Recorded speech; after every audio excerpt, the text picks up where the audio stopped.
Coming up on the Paper Talk today, we'll have more reaction, because we just can't get enough of it, of Manchester United's FA Cup win at the Emirates over Arsenal, knocking Arsenal out and sending their fans into a meltdown. We absolutely love to see it. Also, we'll have a couple of transfer stories. Of course we will. So let's get into it.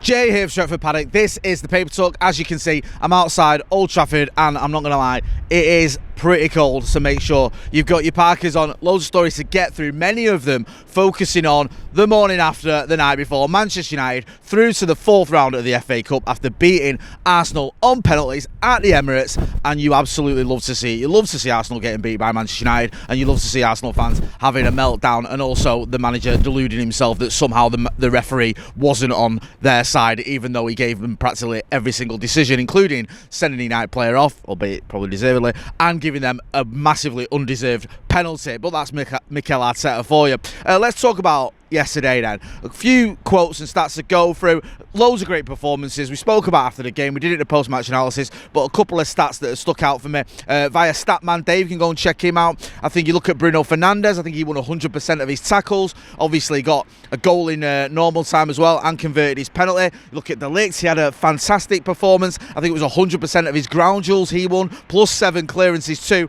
And Alci Bayandé, I think he made history as being the first goalkeeper to save a penalty in an FA Cup game in normal time and in a penalty shootout, according to what was posted on social media, which was an interesting one.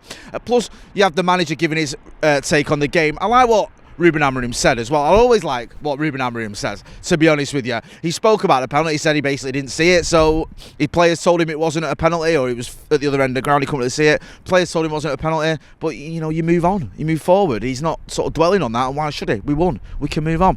Also, speaking about Alci Bayandé and Joshua Zirkzee, he said about how players, sometimes it comes in cycles. Bayandé was getting blamed after the Spurs game. He called him a hero after his exploits at the Emirates. He also said about Joshua Zirkzee how he had a bit of an issue with some of the fans here at Old Trafford in the Newcastle game, and yet the fans were very supportive of him since then. He just says the right things, doesn't he, Ruben Amorim? I always love listening to him. Even Marcus Rashford, he was asked about that, and he said, look, Marcus Rashford, he loves the club. He's, you know, he could still, we'll have to wait and see, he can still play a part, kind of thing. So he's saying the right things, isn't he? You know what I mean? He's, regardless of what the topic is, what the question is, he always seems to carry himself really well in press conferences. And now you might go, well, Jay, who cares? But that's something other United managers have struggled with. You look at Erik ten Hag, and I liked Erik ten Hag, and I was in some of his press conferences, but you could see he wasn't completely comfortable with the media, and sometimes that can work against you. Sometimes that can make life just a little bit more difficult than it needs to be, especially when you're going through a bit of a rough patch. And even Ruben Amorim has had some difficult games, some difficult results and some difficult performances, but it seems like Manchester United, I don't want to say we've turned a corner, because I've been saying that since David Moyes beat Arsenal here, but it does feel like something is happening. I saw United faithfuls posted a clip on social media, I think it was on X or Twitter, showing in the 90th minute, United, David Raya got the ball, and every United player sprinting back to get back into the defence. And we saw it where, I think in the end, the Arsenal move broke down. I think it was Joshua Zirkzee making a sliding tackle, and there was a block, and Toby Collier cleared it. But the amount of players were just sprinting, and that was something that was lacking a little bit in the past. Sometimes you didn't see that sort of desire, that effort, that energy that you need to get results like that at the Emirates. And you look at it now,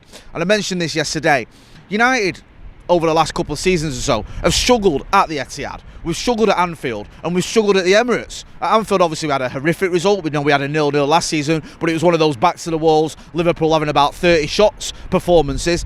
You look at the Etihad, our record sort of post Ole Gunnar Solskjaer has been pretty poor there. And you look at the Emirates as well, and we haven't had too many good results there. And yet we've won at the Etihad, we've won at the Emirates. Okay, it's on penalties, but it's a win.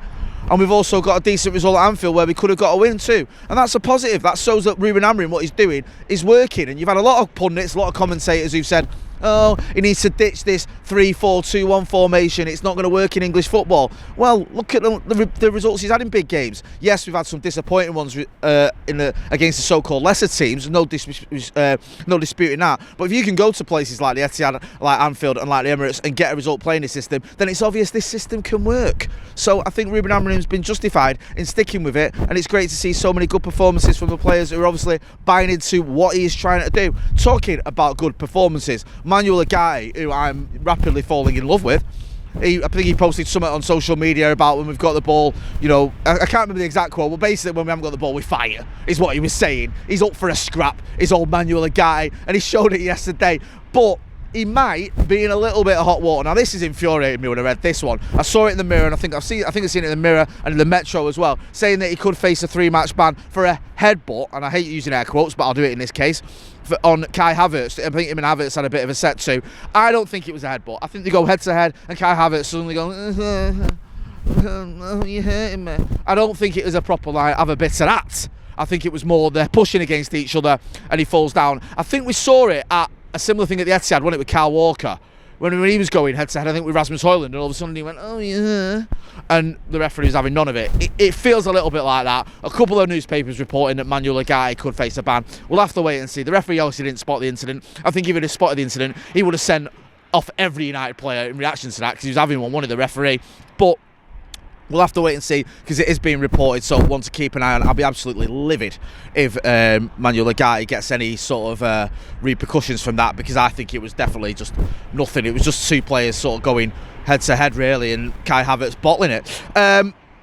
Couple of other stories to get through, because there are other stories other than just the win over Arsenal. Manchester United being linked with one or two players as well. I think there's something in the, I think it was in the Evening News, saying that we're being linked with Inacio from Sporting, Gonçalo Inacio there, the centre-back, young centre-back, can play at left-back as well, and even slot into midfield. I think this has come via reports in Portugal that we maybe could be getting him in January. However, we have heard other reports that Ruben Amorim isn't going to go back to Sporting in the January window, that he's got this sort of deal that he's not going to go back there until the summer, that he's not going to pilfer any of their players. So I'm taking that one with a bit of a pinch of salt. We'll have to see what happens on that front. Also seeing reports, I think this is coming from Tuto Juve, saying that we're linked with Jonathan David from Lille, the Lille striker. Now, we've been linked with him for about 3 years, I think. Canadian striker, scores a lot of goals. I think he's got 11 goals in Ligue 1 this season, in 17 games, I think it is, something like that. He's also scored a few in the Champions League qualifiers. Very good goal scorer, very good player.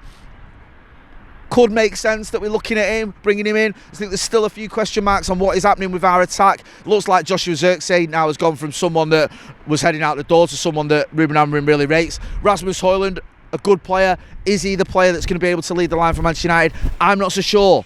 I thought he struggled a little bit again yesterday at the Emirates. I'm not saying he had a terrible game by any stretch of the imagination, but you can see at times he's not getting himself in the positions he wants to. And to be fair, sometimes he's not getting the service he needs as well. So we'll have to wait and see what happens on that front. But it wouldn't surprise me at all if Manchester United were interested in someone like Jonathan David. We've been linked with Victor Gyökeres as well, of course. So there's a couple of strikers there that Manchester United are going to could be looking to bring in. It does feel like it'll be in the summer rather than January, even with maybe Marcus Rashford going out, which is a slight concern, but we'll wait and see what happens on that front. One final one as well, Mainoo on his contract.